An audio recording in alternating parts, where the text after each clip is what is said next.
In this episode of EHO Knows, we're going to look at the history of hand hygiene going all the way back to the dim dark ages of Neanderthals.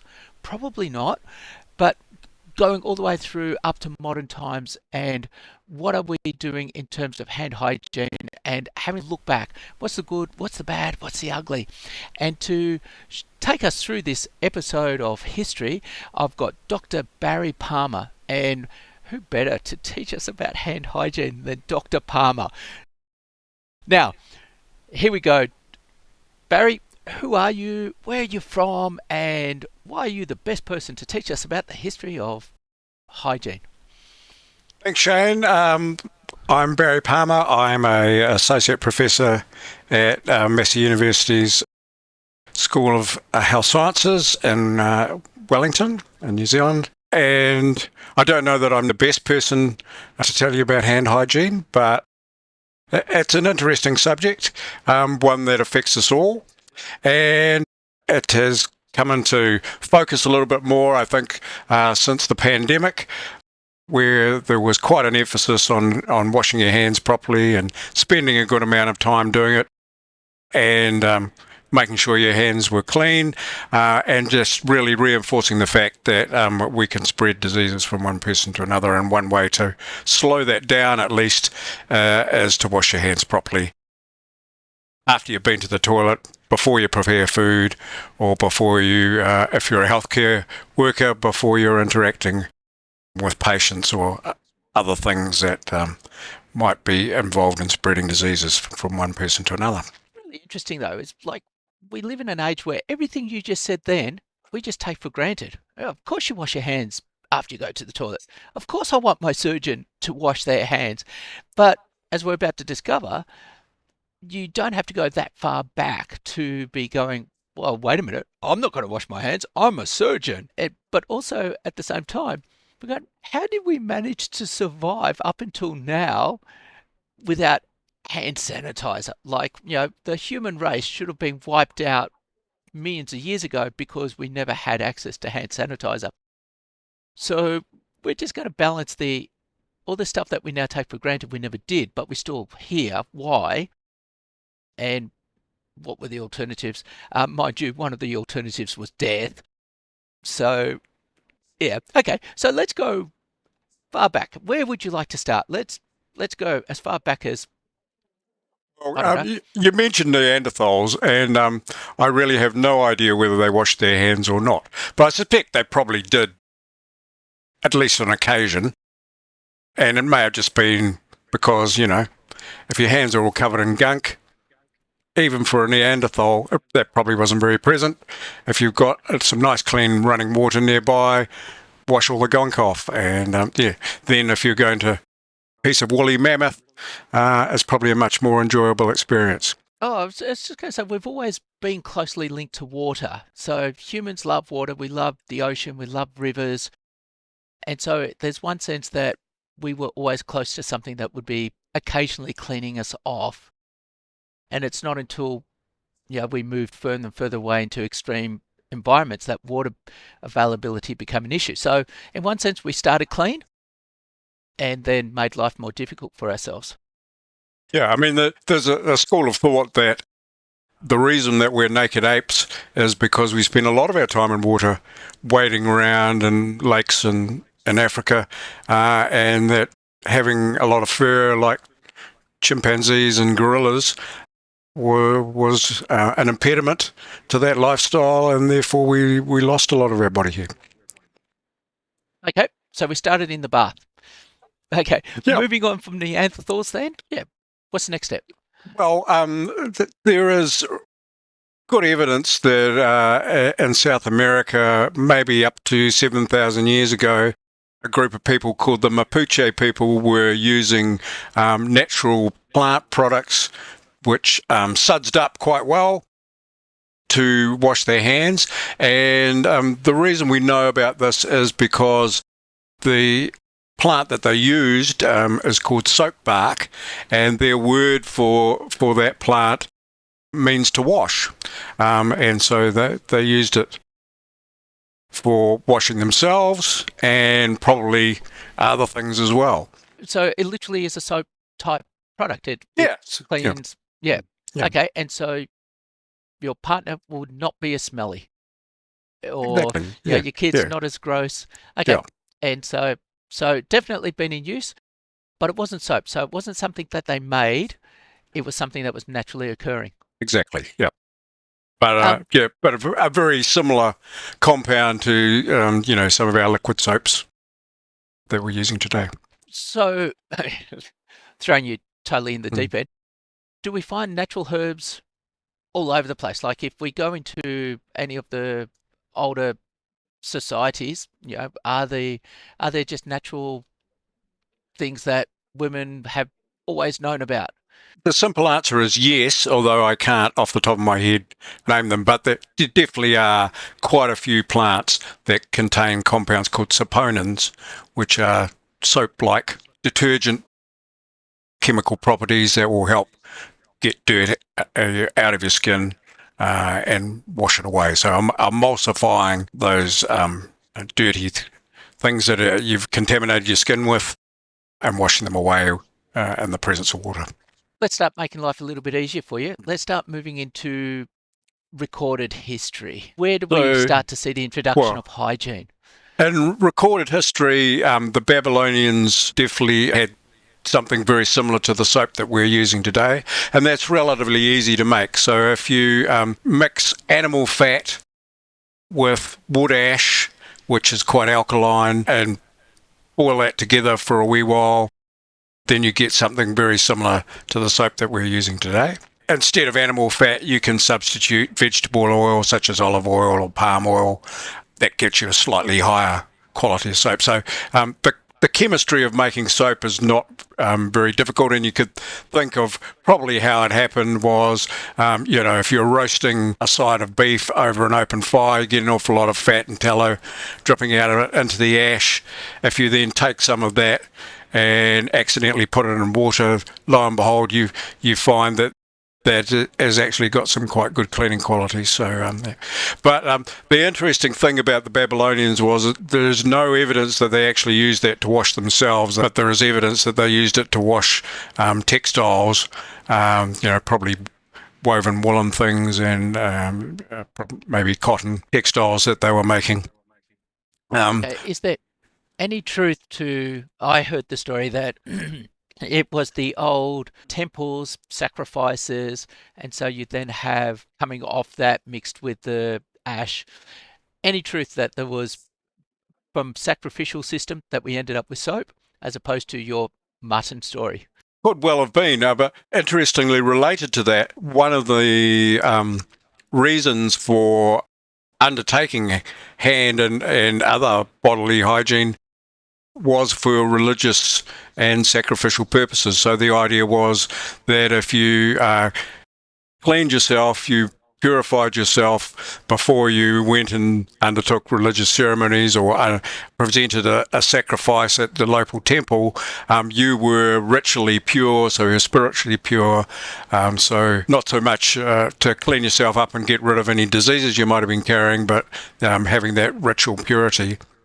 And that's an aspect of many religions. So definitely 3,000 years ago, you had a strong concept of clean and unclean, a clear concept that the unclean could make the clean unclean. And so here's the process to become clean. But the moment you did this, or this, you became unclean. So whereas, yes, you couldn't have something clean touch something that's unclean and make it clean. So we've got that concept of corruption.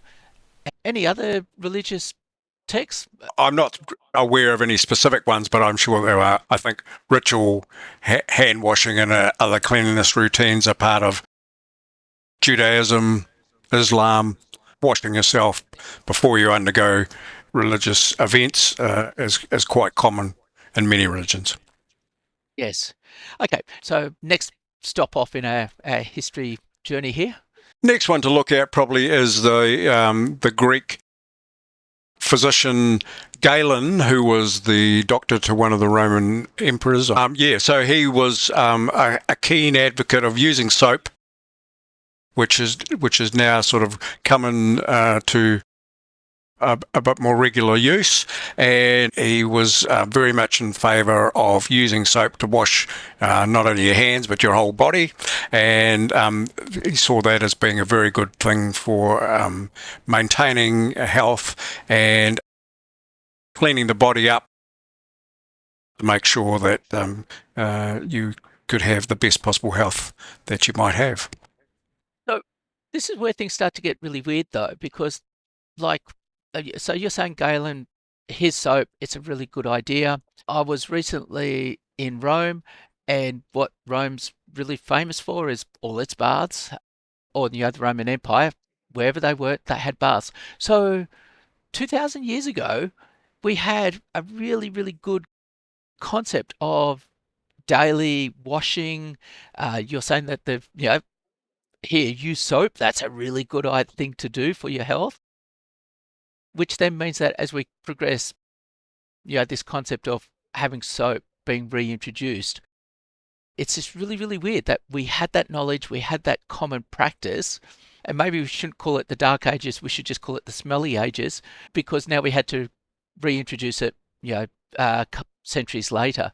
Okay, so Romans, they had a daily bath. What else were the Romans doing differently that was promoting hygiene and health? They certainly bathed regularly, whether it was daily or not, I'm not sure, but and that probably varied depending on your station in life. But the interesting thing is that most Romans and Greeks didn't use soap to wash themselves. They slathered themselves with oil, olive oil often, because I think it was relatively cheap and readily available.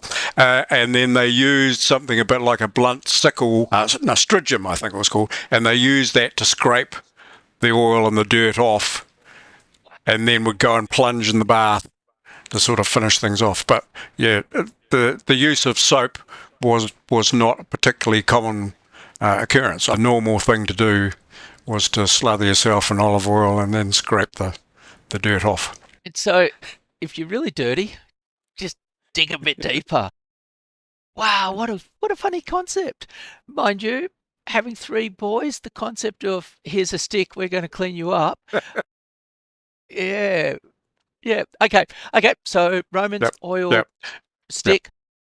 It was interesting though, just talking about classes, that the baths back then, they were public baths, and so you could be a slave, you could be free and poor, you could be rich, but the whole public had access to a bath.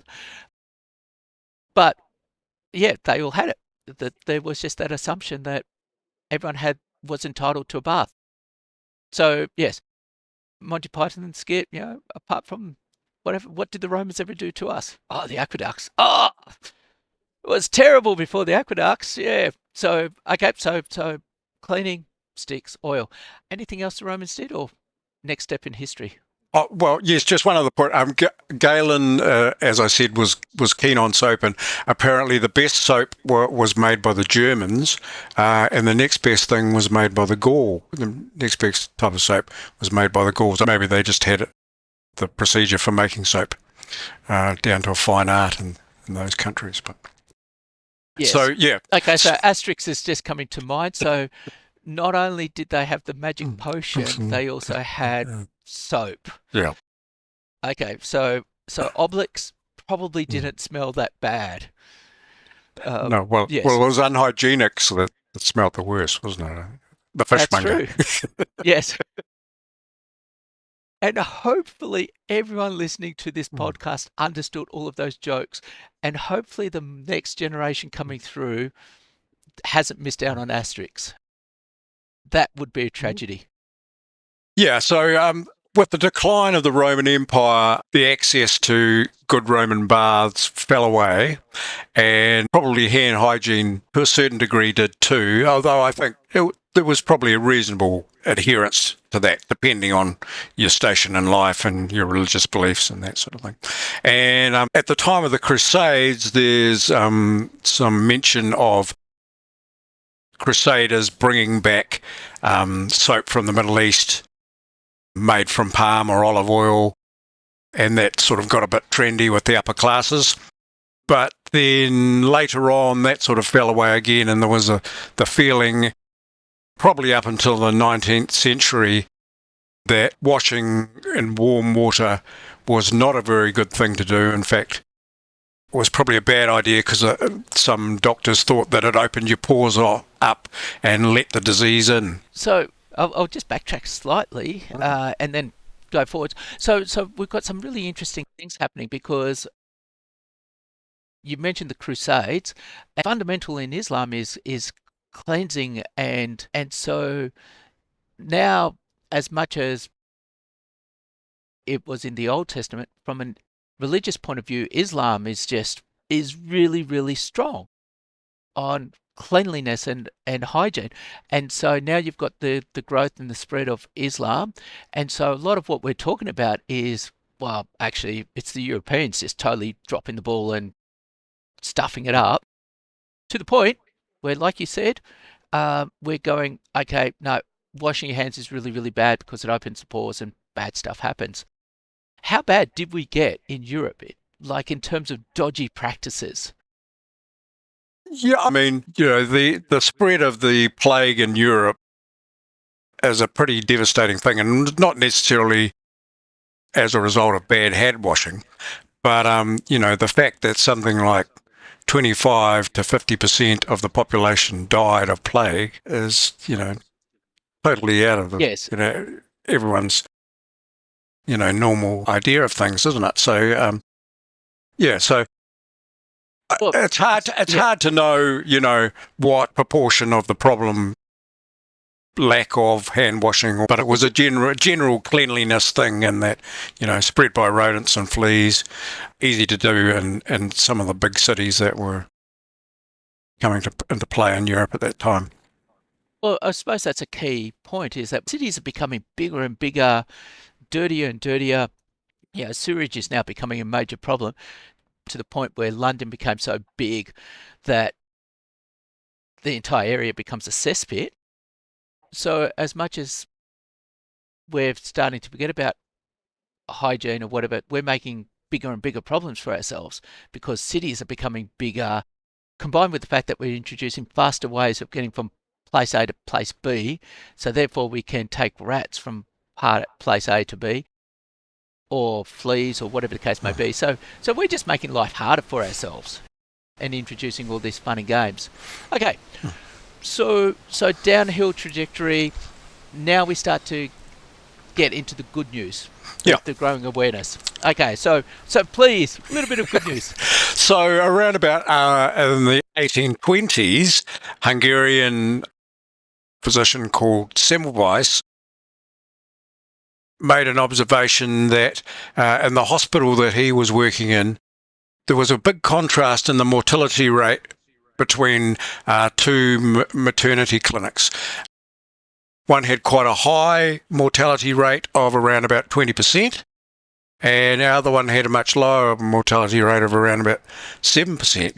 And by observing what was going on, he came to the idea that the clinic that had the high mortality rate, it was very common for the doctors to be performing autopsies in the morning, and then they'd go and tend to their pregnant patients in the afternoon, and they wouldn't bother to wash their hands. Whereas those that were in the second clinic, that practice was not so prevalent. So he came, even though they may have washed their hands still smelt of dead bodies afterwards. So he brought in the idea that they would use chlorinated lime as a disinfectant to wash their hands in, and really scrub their hands well before they went into the maternity clinics. And as a result of bringing that in, the mortality rate dropped to around about 3%. But we also know that he made his proposal and everyone went, oh, absolutely, what a great idea. Let's just instantly do that. And there was no opposition at all. How long did it take? Well, I'm not sure how long it did take, but he was certainly subjected to a lot of ridicule. And as is often the case brilliant ideas don't always fall on receptive ground all the time. But however, Yeah. within another 30 to 40 years, other people got onto this idea. So the surgeon John Lister came up with the idea that not only washing your hands, but washing surgical instruments between patients, or sterilising them using autoclaves and that sort of thing, was a good thing to do, and equally would stop the spread of disease from patient to patient and from being spread by the physicians themselves. But when did the concept of germs really start to solidify? So this was only really in the late 1800s with people like Louis Pasteur and Robert Koch, where they were actually able to show experimentally that isolating pure cultures of particular bacteria, which they could then use them to infect experimental animals and show that those animals came down with the same disease as they originally isolated those bugs from. So, they're showing very good proof that those particular organisms were responsible for particular diseases such as anthrax. And Yeah. And so it sort of makes sense in terms of you going, okay, we understand that if we wash our hands, we don't have these effects. And so, yes, now the question is why? And then we start to then understand, concept of germs. And so now, practically, you're only talking 150 years ago now. So in the grand scheme of humanity, it's really only been 150 years that we've actually understood why washing your hands actually makes a difference. So we've got the growing knowledge, but how is that still like, forget about hospitality, let's just stick with medicine. How is that coming to play in hospitals and the like in terms of, late 19th, early 20th century? What are the changes we're seeing happening? yeah, so I think through the work of people like Semmelweis and Lister, promoting the idea that good hygiene for medics is going to cut down the spread of disease and stop your patients from dying. That's always got to be a good thing and is obviously going to improve your reputation. And around about the same time in the industrial scene, there were technological breakthroughs in terms of being able to produce soap of good quality at really high volumes. And so that enabled soap manufacturers to really churn out bars of soap at a very cheap price. And so that was no longer a luxury item. Virtually everyone could afford to buy a bar of soap. And so that allowed hand hygiene to go to a whole new level, if you like, because really there was no excuse for not being able to wash your hands with a good bar of soap.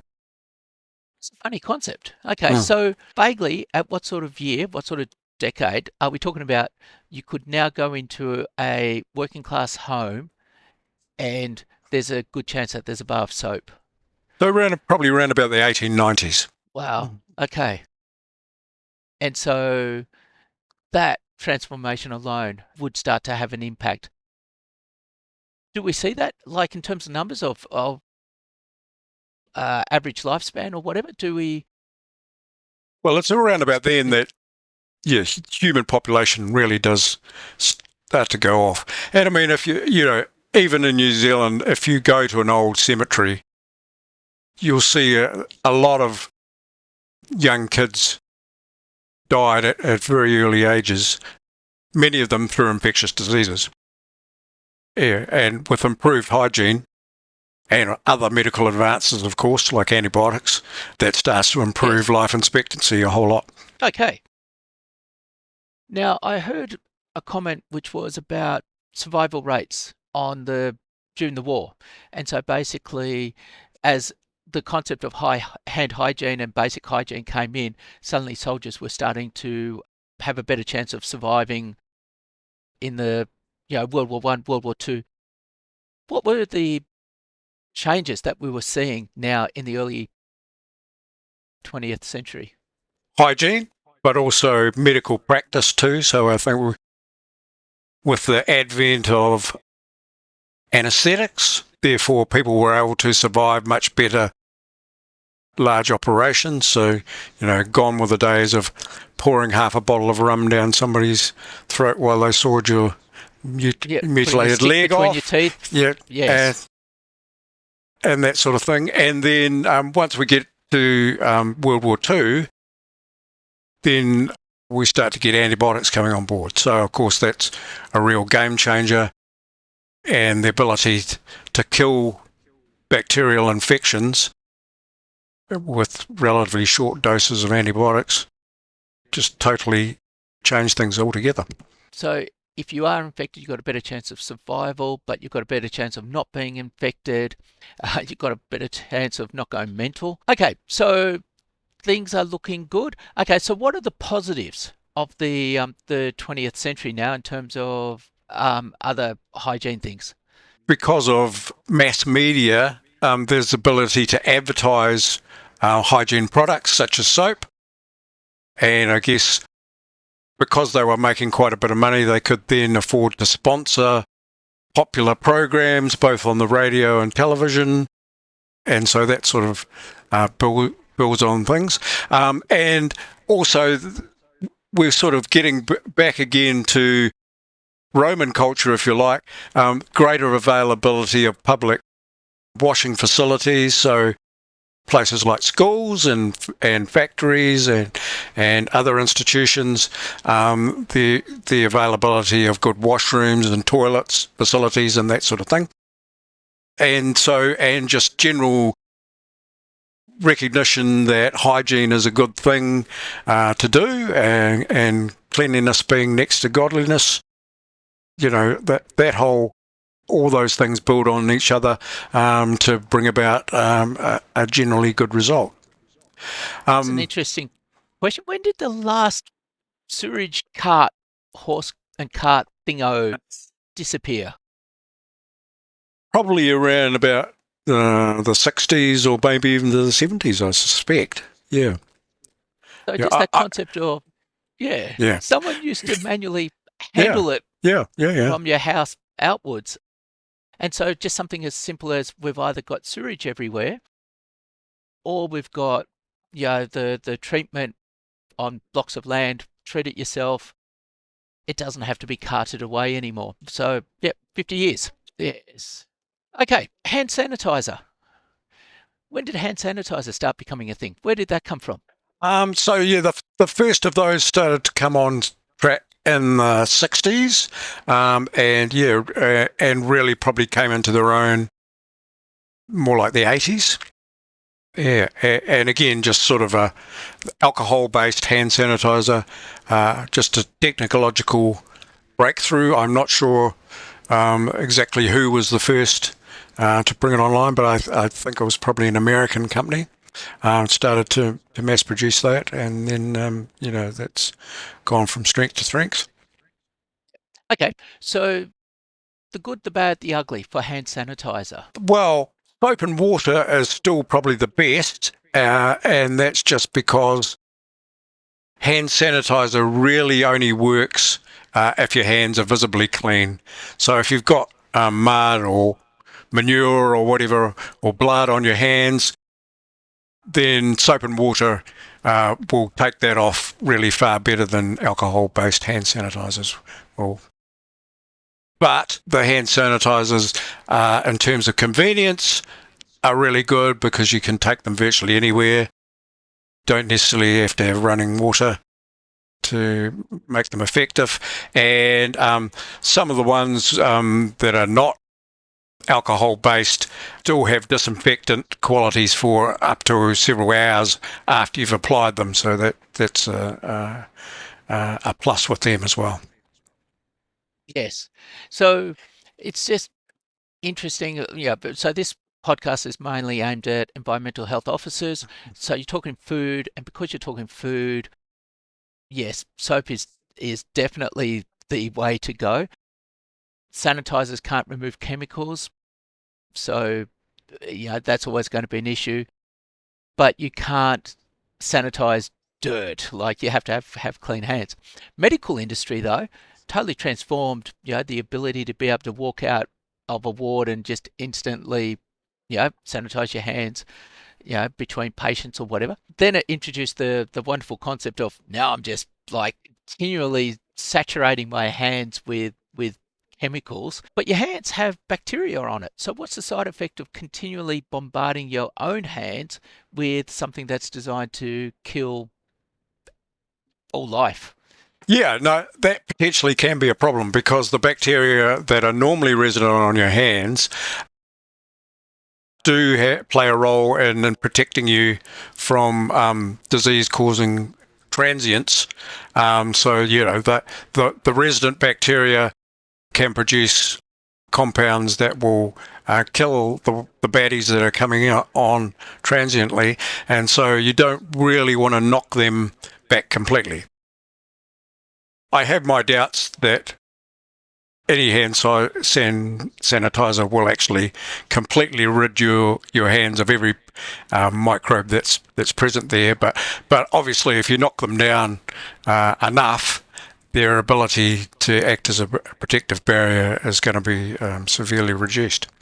So yeah, that's a problem. And also the chemicals in hand sanitizers, physically can potentially make your hands dry and crack, and therefore perhaps make you more susceptible to infections through cuts or splits. And so now there's a big difference between a cheap hand sanitizer and a good hand sanitizer. I should just do a blatant plug. Hi, Greg Whiteleaf. Thanks for being on the podcast a couple of months ago. But there is a lot of research being done into better ways of doing sanitizer, better ways of doing soap. So now what I'm saying is, in one sense, yeah, there's a negative side, and we're trying to now fix that, working around the problem and addressing it. So there you go. For plug for Whiteley. I think it's just Whiteley's anyway. Hi, Greg. Okay, so but it's a good direction to go in terms of we've now got more disinfectants. Now got antibiotics. We've got blah blah blah chemicals to destroy absolutely everything. Are we going too far now? So potentially we may be. Yeah, there's certainly a school of thought that says that some of our diseases that appear to be more frequent now than they used to be may be a result of too much hygiene. And so, it's really interesting if you observe young children, everything goes into their mouth. They have no qualms of digesting a bit of garden soil and that sort of thing if left to their own devices. That's probably a natural thing in terms of exposing their maturing immune systems to a wide range of bugs, and it may be also helping to seed their intestinal microbiome with a diverse range of microorganisms too, which the research on the human microbiome tends to be suggesting that there are a lot of good things that potentially can happen with your own innate or microorganism collection that might help improve your health if it's kept as a diverse and healthy community. So yeah, these ideas are far from proven, but certainly are worth keeping an open mind about, I think. I've now got a granddaughter, and so she's getting to that stage of, yes, everything's going to go into the mouth. But the problem is, my son lives in Parramatta, and so the dirt is probably 58% lead from old cars and goodness knows whatever else. Will there be a market in the future for 100% authentic country New Zealand dirt, like fresh dirt with just the good bugs in it? What's the Potentially, future yeah. going to be looking like? Yes, yeah, that could be a very good money spinner, couldn't it? So I've heard of, already the poop transfery stuff or whatever. But in the future, are we going to be starting to see, forget about the antibacterials, the bacterials, more and more of that? Well, I mean, you already see that. I mean, there are lots of products that are touted as having beneficial probiotic organisms in them. So I think that's already happening to a certain degree. So now we'll need to, the pendulum will start swinging back the other way. Okay, so looking into the near future, what's the really cool stuff that's actually happening when it comes to hygiene and trends or technology or whatever? Well, I guess already to a certain degree, we're seeing a lot of automated hygiene stations. So that means that you don't actually have to touch any physical surface to operate them, which is a good idea because, I mean, with an old tap and hand basin system, what do? Turn the tap on, you wash your hands, and then you've got to turn it off again, or you may be able to achieve that with your elbow. But in many cases not, and you've probably just contaminated your hand again on the dirty tap handle. So that sort of thing will be good. And I guess in terms of hand sanitizers, it may be that someone can develop a hand sanitizer that selectively kills the bad bugs and allows the good ones to remain alive. So how you achieve that, I'm not quite sure, but I'm sure someone may well figure that out before too long. Yes, yes. And so we see that in antibiotics in terms of ones becoming more and more selective, or than the big wide bomb ones. But anyway, so better technologies there. Okay, what are the bad things that we're seeing emerge?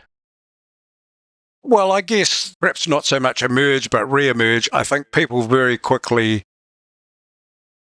fall back into lazy habits in terms of hand hygiene and other hygiene as well.